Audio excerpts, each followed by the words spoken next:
تو میں نہیں چاہتا کہ نہیں بھی سنوں تو کسی اور جگہ میں یہ تفریح تباہ کے لیے بات کو نہ سمجھیں. اس سادے آدمی نے جو ہمیں سمجھایا مجھے اور آپ کو, اس پر غور کرے کہ کل بھی سنا تھا, پرسوں بھی سنا تھا, پیر صاحب نے ترسوں بھی کہا تھا, شیخ نے پرسوں بھی کہا تھا, پچھلے ہفتے بھی کہا تھا. تو نے اگر شیخ کی بھی نہیں سنی, استاد کی بھی نہیں سنی, پیر کی بھی نہیں سنی, اور اس دور کے پیر جو صحیح کام کرنے والے ہیں, استاد جو صحیح کام کرنے مجبور ہو گئے ہیں بیچارے, کہتے ہیں کس کی تربیت کریں. کس درد سے کہا تھا حضرت سلطان باؤ نے, وہ کہتے ہیں اور رب دا طالب کوئی بھی نہیں ملیا, اتے جو ملے ہے طالب زردہ ہو. یہ تو آئے ہیں کاروبار سیدھا کرنے, فوٹو کھچوانے, فلاں کام کے لیے. یہ تو وہ جو ہم دینا چاہتے ہیں اس کا تو مزاج ہی نہیں. پہلے بھی میں نے کہا تھا, پھر کہتا ہوں, مجھے شوق نہیں ہے.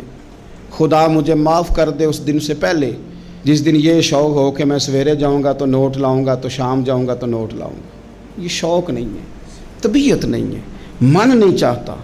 لیکن یہ کہ یہاں بھی آ جائیں خطاب کر دیں, یہاں بھی او خدا کے بندو, ہم کہاں اس قابل ہیں ہم خطاب کریں.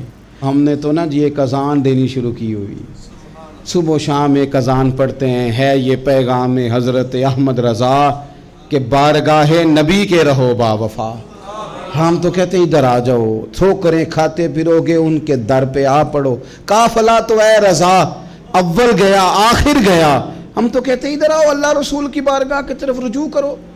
اور وہ ایک جملے پہ اگر تو عمل ہو گیا, پیار سے باتیں کرتا رہتا ہوں, سب کے ساتھ نہیں کرتا, جس کا مجھے پتا ہو کہ یہ تھوڑا سہ لے گا. ایک دوست نے مجھے کہا کہ میں تو آتا ہوں تو مجھے علاقے کے لوگ کہتے ہیں ان کو بلاؤ, تو میں کہتا ہوں پورا عمل کرنا میری غلط ہے, تو پھر میں باقیوں کو بھی لگا جاؤں گا. تو اگر تیرا ہی عمل نہیں ہو سکا تو باقیوں کو میں نے جا کے کیا سمجھانا ہے. تو ایک تو آج کی جو رات ہے, اس سے پہلے اپنے اعمال کی طرف میں اکثر کہتا رہتا ہوں کہ شب برات پہ ہر مسجد سے زور زور سے رونے کی آواز آتی, آنی بھی چاہیے. شب قدر پہ آتی ہے, عمرے پہ جاتے وقت لوگ معافیاں مانگتے ہیں, حج پہ جاتے وقت, اور کروڑوں لوگ یہ کام کرتے ہیں سال میں. اگر 25 لاکھ 26 لاکھ آدمی یا 50 لاکھ آدمی حج کرتا ہے اور وہ جانے سے پہلے معافی مانگ کے گیا, توبہ کر کے گیا ہے, اور کروڑوں لوگ ہیں جو شب قدر میں ہیں, شب برات میں ہیں, اور انہوں نے کھول کے توبہ کی ہے, تو پھر میرے بھائی سویرے کرپشن ختم ہونی چاہیے نا ملک سے. سویرے 75% جھوٹ ختم ہونا چاہیے نا. ساری رات تو لوگوں نے توبہ کی تھی. صبح 80% حقوق العباد کا مسئلہ حل ہونا چاہیے تھا کہ نہیں ہونا چاہیے تھا. صبح ملاوٹ بہت حد تک ملک سے ختم ہونی چاہیے. تو کیا ہم نے سمجھ لیا ہے, ہم نے یہ سمجھا ہے کہ شب برات پہ بھی بس ایک رسم ادا کرو, آؤ تھوڑی توبہ کرو چھٹی کر جاؤ, آئیے شب قدر تو توبہ کرو چھٹی کر جاؤ.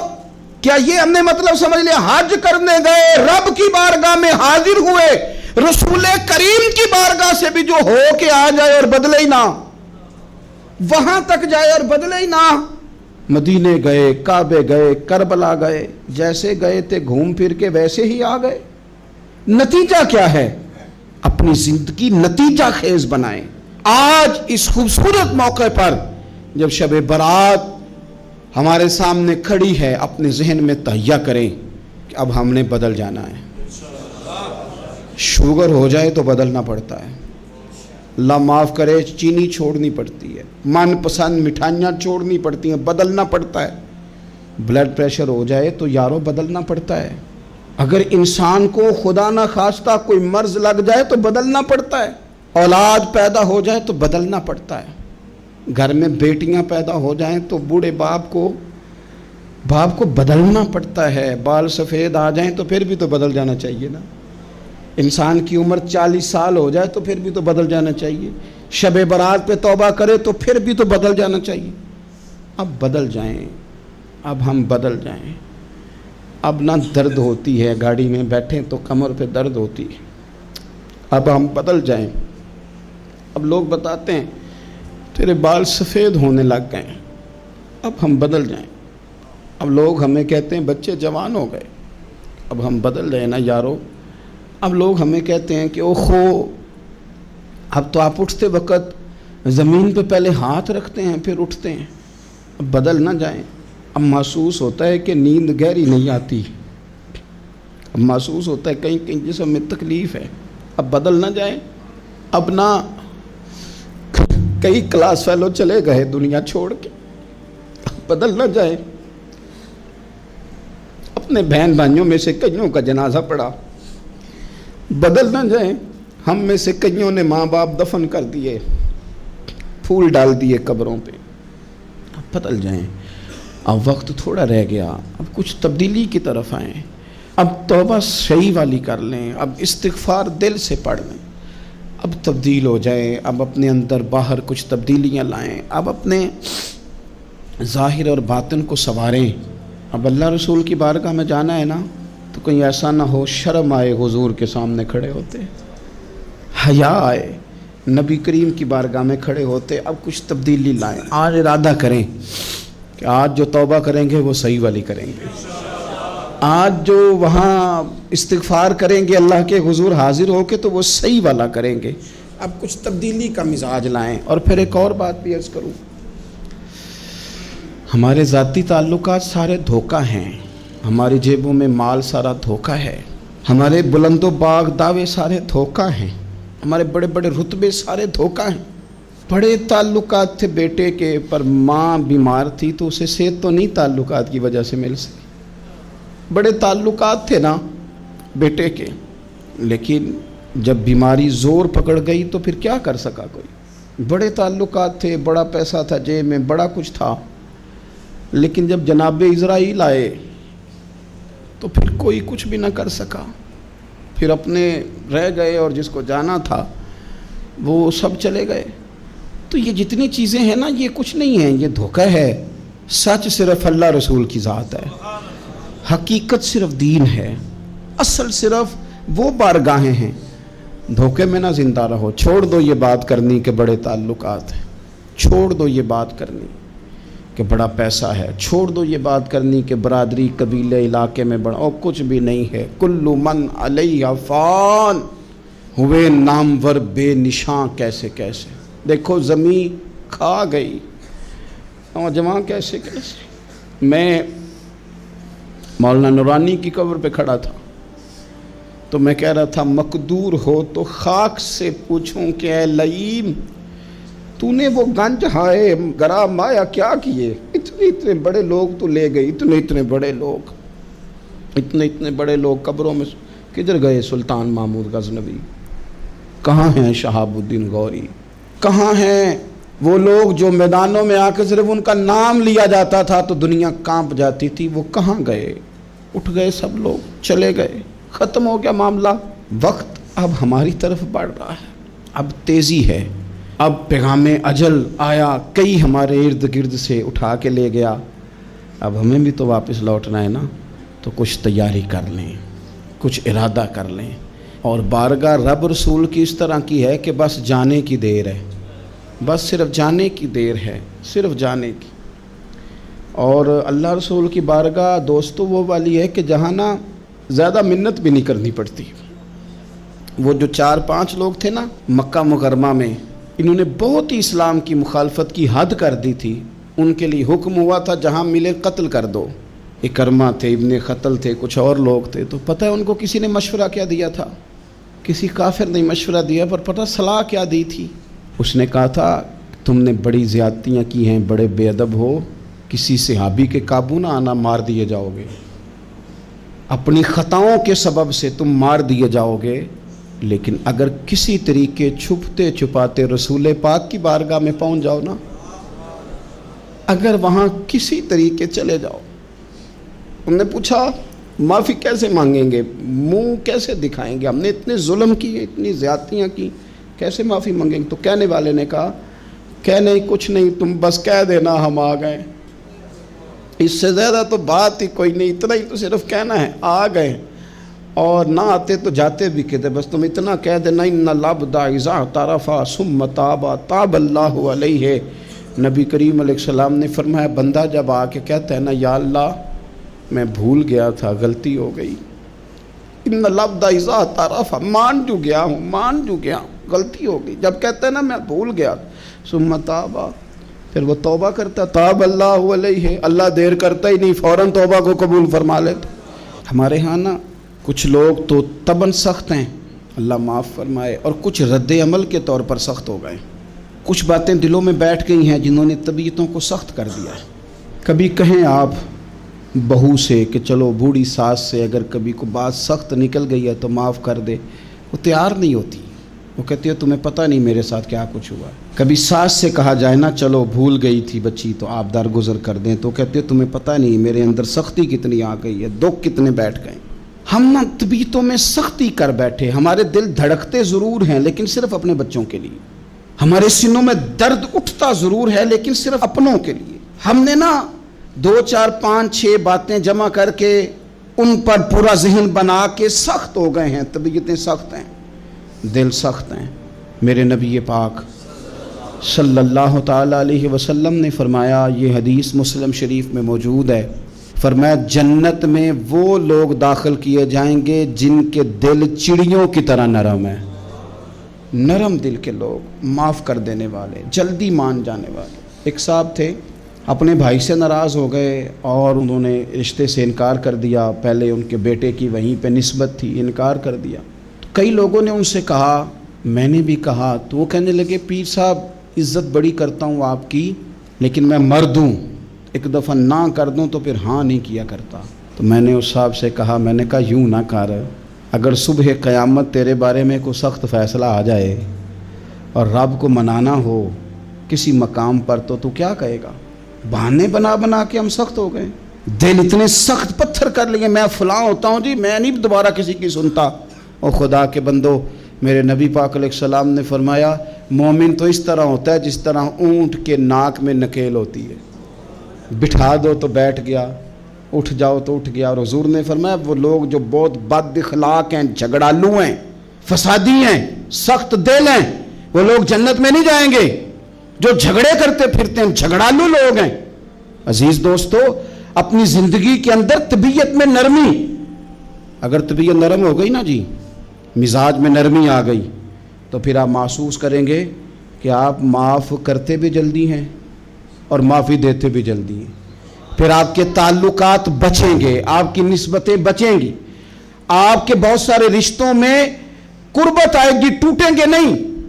ایک تو دل نرم کریں، کسی شخص کے بارے میں دل میں کوئی بات ہے تو اسے معاف کریں اور معافی دیں۔ کچھ لوگ بالکل ٹھیک ٹھاک ہوتے ہیں، کوئی ناراضگی نہیں ہوتی، لیکن آپ نے بچی کی شادی کا کارڈ دیا نہیں تو فوراً ناراض ہو جاتے ہیں، اور پھر آپ سمجھا رہے ہیں، قائل کر رہے ہیں، وہ تیار ہی نہیں ہے قائل ہونے کو۔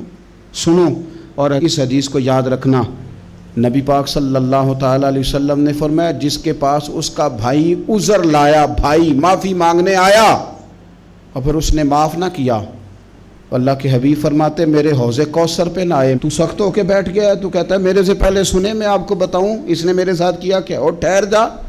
اگر حساب کتاب کے بعد معافی والا اصول رکھ لیا جائے کہ پہلے حساب کتاب ہوگا، غلطیوں کا مداوع ہوگا، پھر معافی ہوگی، تو یہی حساب اگر رب کریم بندوں کے ساتھ کرے تو پھر میں اور آپ کدھر جائیں گے؟ تو اس سادی بات پہ آ جاؤ نا، تو 2 جملوں میں حضور نے سمجھائی ہے، فرمایا تم رب کے بندوں کو معاف کر دو، اللہ تمہیں معاف کر دے گا۔ تو آج کی شب سے پہلے، آج کے دن سے پہلے، رمضان المبارک کے تشریف لانے سے پہلے اپنی طبیعت کے اندر ایسا ذوق لائیں، ایسی طبیعت لائیں کہ ہم نے معافی دینی بھی ہے اور معافی لینی بھی ہے۔ بعض اوقات ہم رسم ادا کرتے ہیں شب برات سے پہلے، یہ سوشل میڈیا پہ چل گیا، فلانے کو فلان کہہ دیا، اگر کوئی کبھی ہوئی نا تو معاف، ایسے تو نہیں نا معافیاں ہوتی۔ ہمیں پتہ ہوتا ہے ہم سے کون ناراض ہے، ہمیں خبر ہوتی ہے ہم نے کس کو تکلیف دی، ہمیں پتہ ہوتا ہے کس نے ہمارے لہجوں سے پریشانی پائی ہے، کون ہے جو ہماری وجہ سے اذیت کا شکار ہے، تو اس سے جا کے معافی مانگے، تو یہ چیزیں معافی کا سبب بن جائیں گی۔ اور پھر میرے نبی پاک صلی اللہ علیہ وسلم نے 2 چیزیں اور بھی بیان کی ہیں، میرا دل کرتا ہے کہ وہ بھی ذرا آپ کو عرض کر دوں۔ حضور سید عالم علیہ السلام نے نا جنت میں لے جانے والے جب اعمال بیان کیے تو حضور علیہ السلام نے فرمایا کہ ایک تو زکوٰۃ صحیح ادا کرنا، شرک سے بچنا، توحید پہ قائم رہنا، اور زکوٰۃ ٹھیک ادا کرنا، اور اپنے رشتہ داروں سے اچھا سلوک کرنا، جنت میں داخل ہو جاؤ گے۔ یہ جو ہمارے زیادہ قریبی لوگ ہوتے ہیں نا، ان کا حق بھی شریعت نے زیادہ رکھا ہے، اور یہ بعضوں کا تکلیف بھی زیادہ دیتے ہیں۔ لیکن میرے عزیز ایک بات سمجھ لیں اچھی طرح سے اور اپنے دل میں بٹھا لیں، میں نے درجنوں بار کہی ہے، پھر کہتا ہوں، اللہ تعالیٰ نے جو خاندان میرے لیے پسند کیا ہے نا، مالک نے مجھے وہاں پیدا کیا ہے، تو جو چچا اللہ نے میرے لیے پسند کیا ہے وہ مجھے بھی پسند ہونا چاہیے، اور جو ماموں اللہ نے میرے لیے پسند کیا ہے وہ مجھے بھی پسند ہونا چاہیے۔ انسانوں کے اندر کمزوریاں بھی ہوتی ہیں، خوبیاں بھی ہوتی ہیں، لیکن ہمارا یہ مسئلہ بن جاتا ہے کہ ہم نہ صرف کمزوریوں کو ڈسکس کرتے ہیں، خوبیوں کا تذکرہ کرتے ہی نہیں۔ اپنے مزاج کے اندر اس بات کو آپ نے پیدا کرنا ہے۔ آج ایک اور ارادہ بھی کریں، ایک اور اپنے ذہن کے اندر بات بھی زیادہ شوق کے ساتھ پیدا کریں۔ آپ یہ کوشش کریں کہ اپنی صلاحیتوں کو دیکھیں کہ آپ میں کیا خوبی ہے، بولنے کی ہے، لکھنے کی ہے، مال خرچ کرنے کی ہے، کسی کو پیغام دینے کی ہے۔ مسجد نبوی شریف میں ایک بی بی صرف جھاڑو خالی دیتی تھی، بیمار ہو گئی تو سرکار تیمارداری کرنے گئے، اور صحابہ نے حضور کو اطلاع دیے بغیر تدفین کر دی، جنازہ پڑھا دیا، تو حضور نے قبر پہ کھڑے ہو کے دوبارہ جنازہ پڑھایا۔ اپنے وجود کو بیکار نہیں رکھنا، اس سے کوئی کام لیں۔ اللہ فرماتے ہیں افحسبتم انما خلقناکم عبثا وانکم الینا لا ترجعون، فرمایا تم کیا سمجھتے ہو ہم نے تمہیں بیکار پیدا کیا ہے، اور کیا سمجھتے ہو تم نے لوٹ کر ہمارے پاس آنا نہیں؟ ایک ذرہ بھی تو بیکار نہیں ہو سکتا، لہذا میں کسی شخص سے بیزار نہیں ہو سکتا۔ اپنی اس صلاحیت کو ضائع نہ کریں۔ ہم نہ بہت سارا وقت ضائع کر رہے ہیں، ادھر ادھر موبائل کھول لیا، دیر تک فلانی چیز دیکھی، پھر فلانی دیکھی، پھر فلانی بحث کی۔ تو اپنے آپ سے نہ کچھ کام لیں، کچھ خدمات کریں۔ ہم زیادہ وقت لوگوں کا انٹرویو کرنے میں ضائع کرتے ہیں، دوسروں کی تفصیلات حاصل کرنے میں وقت ضائع کرتے ہیں، لوگوں کا دھیان رکھنے میں وقت ضائع کرتے ہیں۔ آج کے بعد اپنا دھیان رکھنا ہے، اپنی صحت کا دھیان رکھنا ہے، اپنے معاملات کا اپنے اوپر تھوڑی توجہ دینی ہے، کوشش کرنی ہے کہ کس حد تک ہم اپنی صلاحیت سے فائدہ لے کے کسی کا کچھ نفع کر سکتے ہیں تو وہ نفع کریں، اپنے وجود کو نفع بخش بنائیں۔ حدیث پاک سنیں گے تو آپ محسوس کریں گے کہ اللہ کتنے اجر دینے والا ہے۔ نبی پاک علیہ السلام نے فرمایا جس نے دین کے رستے میں اتنی دیر بھی قتال کیا، لڑا، اتنی دیر جتنی دیر اونٹنی کا دودھ دھونے میں لگتی ہے، اتنا تھوڑا وقت بھی دین کے لیے اگر کوئی نکلا، جد و جہد کی، قتال کیا، لڑا، فرمایا اس بندے کو بھی اللہ جنت عطا فرما دے گا۔ اتنا تو کام کرے نا، اتنا تو کام کرے۔ اور حضور علیہ السلام نے رغبت دلائی، یعنی جتنا بھی عمل، حضور فرمانے لگے کسی عمل کو چھوٹا نہ سمجھنا، کچھ نہ ہو سکے تو اپنے بھائی سے مسکرا کے میلی لینا، اللہ اس پر بھی صدقے کا ثواب عطا کر دے گا۔ اور نبی پاک علیہ السلام نے فرمایا دوزخ سے بچ جاؤ صدقہ دے کے۔ خیال آتا تھا یا رسول اللہ کتنا کو دیں؟ تو فرمایا خشک کھجور کا ایک ٹکڑا، یعنی پوری کھجور بھی نہیں، خشک کھجور کا ایک ٹکڑا بھی خیرات کر کے بچ سکتے ہو تو وہ کر کے ہی صدقہ دے کے اللہ کے عذاب سے بچ جاؤ۔ معنی کیا ہے ان ساری روایتوں کا کہ کچھ کرو تو صحیح نا، کچھ کرو تو صحیح نا۔ ہمارے ایک بزرگ تھے تو کرونا کے دنوں میں انہوں نے ایک جملہ کہا، کہنے لگے یہ کرونا پتہ تمہیں کیا کہنے آیا ہے؟ کہنے آیا ہے کہ بیماریاں آ رہی ہیں، حالات خراب ہیں، یہ کرونا نہیں، یہ کہتا ہے کچھ کرو نا، کچھ اللہ اللہ کرو نا، فارغ نہ بیٹھو، دیکھو کیسے لوگ ڈھیروں کے ڈھیروں اب جا رہے ہیں، اب کچھ کرنا ہے انشاءاللہ تعالی، اب کچھ وقت ضائع نہیں کرنا، اور زندگی میں کچھ، میں کہہ چکا ہوں کہ ایک بندے کو بھی اللہ نے بیکار نہیں پیدا کیا، ہم نے خود اپنے آپ کو بیکار کر لیا۔ اپنے آپ کو بیکار نہ کریں۔ جب رب کہتا فحسبتم انما خلقناکم عبثا، کیا تم سمجھتے ہو میں نے تمہیں بیکار پیدا کیے؟ آپ لوگ بڑے کام کے ہیں، بس اپنے آپ کو پہچانے۔ اقبال کہنے لگے عجب نہیں کہ خدا تک تیری رسائی ہو اور تیری نظر سے تو پوشیدہ ہے آدمی کا مقام، تو بندے کوئی نہیں سمجھ سکا تو وہاں تک تو کیسے جائے گا؟ اپنے آپ کو پہچانے۔ یہ جو کہتے ہیں نا مجھ سے کچھ بھی نہیں ہوتا، ناراض تو نہیں ہو جائیں گے؟ یہ کچھ کرنا نہیں چاہتے، یہ صرف ادھر ادھر دھیان رکھ کے ایک فوٹو چڑھا کے ادھر بھاگ ادھر اپنے نفس کو راضی کرتے ہیں. نفس بس کہہ رہا ہے آج یہ کر لو تو وہ کر لیا، ادھر دیکھ لو تو ادھر دیکھ لو. اس سے نکلیں، مثبت مضبوط مستحکم ارادے کریں اور پھر چل نکلیں. لڑنا شرط ہوتا ہے، جیتنا شرط نہیں ہوتا. تاریخ یہ نہیں دیکھتی کہ جیتا کون کون، تاریخ یہ دیکھتی ہے کہ لڑا کون کون، میدان میں کون کون رہا. اللہ بدر میں کامیابیاں دیتا ہے، احد میں کئی دفعہ کہتا ہے واپس پلٹو. خندق آئے گی تو پھر کامیابیاں مل جائیں گی، خیبر آئے گا تو پھر کامیابیاں مل جائیں گی. تو اس لیے ہمیشہ جیتنا ہی ضروری نہیں، لڑنا ضروری ہے. ہمت کریں، کوشش کریں. اللہ تعالیٰ آپ سب کو جزائے خیر عطا فرمائے. آخر دعوانا ان الحمد للہ رب العالمین.